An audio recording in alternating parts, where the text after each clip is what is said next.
Welcome to Sew Very Easy.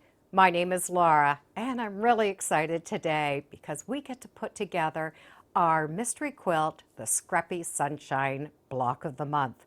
Now, this is going to be very easy to put together. We're going to put it together very much like we would do a puzzle. We're going to lay out the pieces first and sew them together. We lay out 4 corners, we fill in the outside edges, and then all we have to do is put those center pieces into place. And there is a direction that we are going to be able to follow, but when you lay it out, you will see that direction. It is a lot of fun. It is a very pretty quilt. I added a lot of white and some beautiful yellow just to give it that sunshine. So let's get to this together. I can't wait for you to see the end.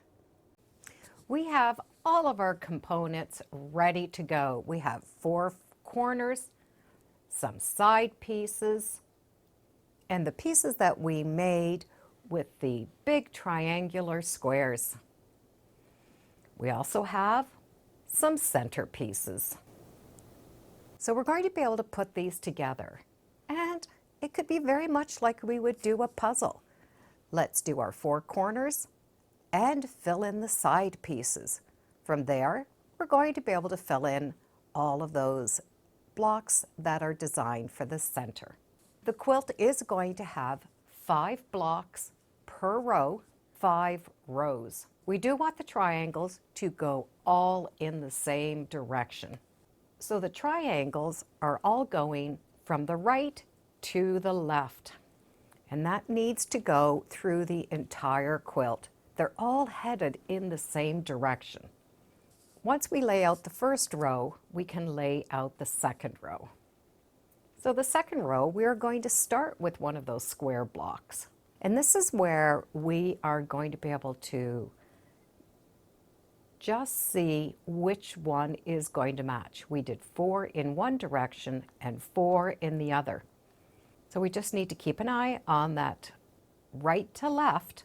Now you can see where that direction is all going the same way. And that's what we're looking for to put this quilt together. We have the square block, the sun block, a square block, the sun block. We get to fill in the center blocks and just make sure that those square blocks are all going in the right direction. And if you lay them out first, it's definitely going to help you really notice the difference. So just like a puzzle, we're going to be able to put this together. Our 4 corners, the sides, and fill in the center. As I sew my rows together, I do like to take the star block and press those seams going out.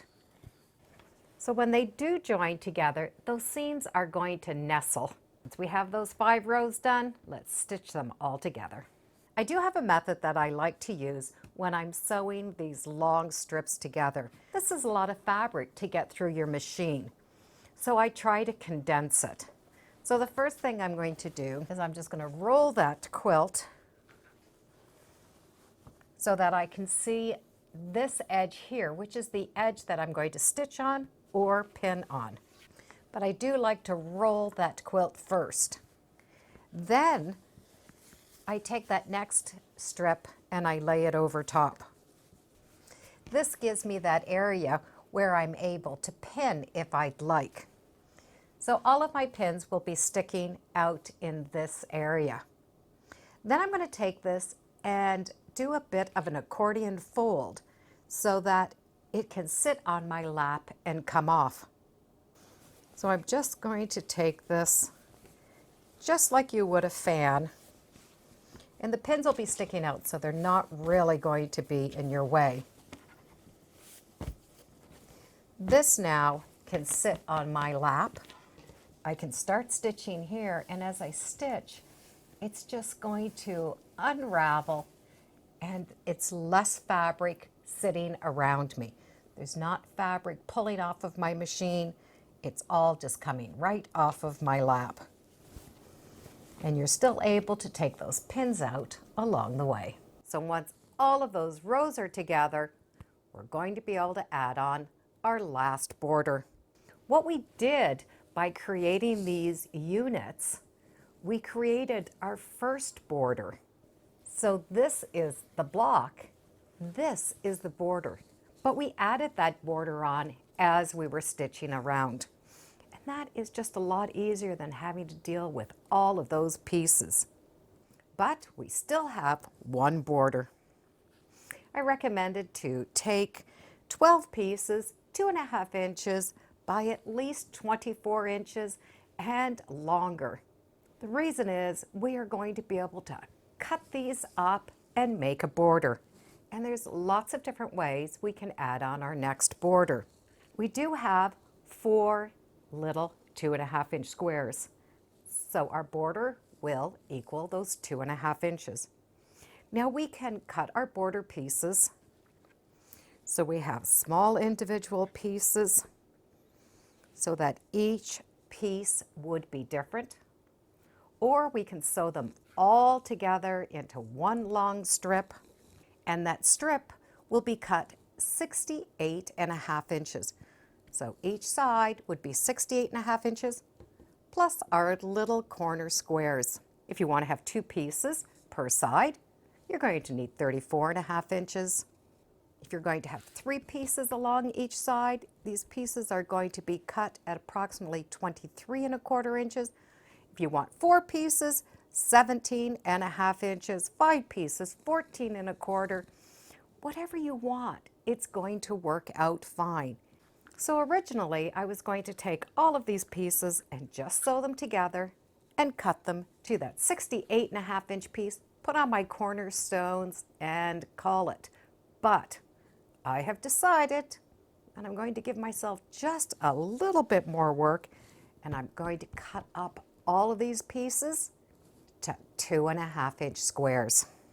So I'm going to have a whole pile of 2.5 inch squares all the way around. So when they're sewn together, they will equal 2 inches, which equals this measurement, which will divide up equally here.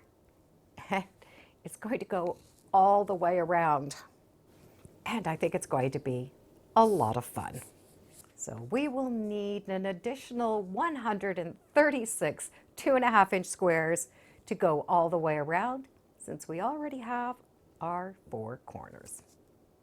Once that scrappy border is on, I'm going to press all of the seams going out, and I also am going to do a row of stitching right along this edge just to anchor it so that those seams don't come apart. I have my beautiful sunshine blocks, my big square blocks, my little butterfly blocks in between. And when this is all done, we could definitely see some secondary patterns. We can see a circular shape, and we can see this big square shape. We have chains going down in both directions and the little arrows shooting down the quilt.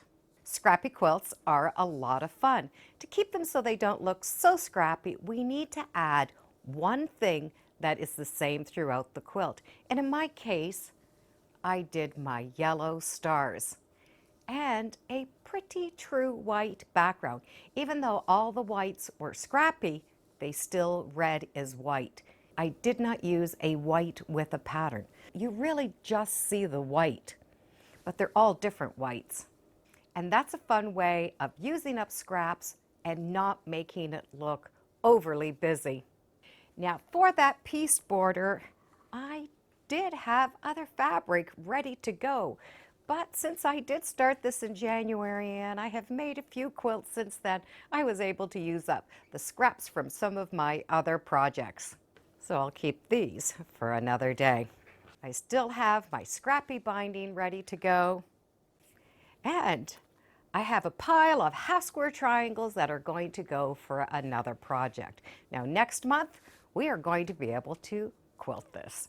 I do hope you join me then, and I do hope you enjoy your Scrappy Sunshine Block of the Month.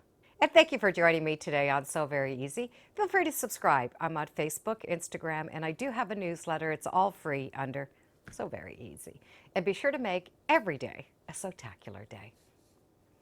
Bye for now.